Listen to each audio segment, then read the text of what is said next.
uma umfana ukhula, iphupho elikhulu ukwakha umuzi wakini, iphupho elikhulu ukuvusa umuzi wakini, ngoba kunomehluko phakathi kokwakha nokuvusa.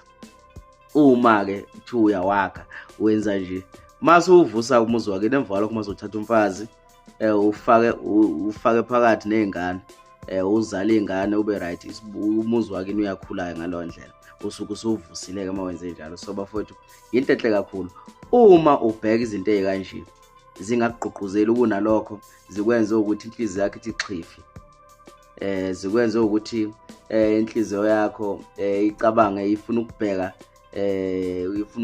la la kunenkinga khona, ufuna ukubheka iy'chashaza ey'ntweni ey'kanje, wayibona ukuthi unenkinga, ufuphile. Bafowethu, izinto ey'kanje azisigqugquzele. Uma ubona abafana abancane abanjengoThibela, oKhuzani, oMthandeni, ubani nobani owakhile, umfezi emnyama, bephumelela benza izinto ey'bukekayo nezinhle emphakathini, asizameni ukuthi sifunde ey'ntweni ey'fana nalezo, siqhubeke futhi siye phambili. Kuyoba kuhle kakhulu uma ukwazi ukubongela omunye umuntu, nawe ngelinye ilanga abantu bayokubongisa, izwe libuka.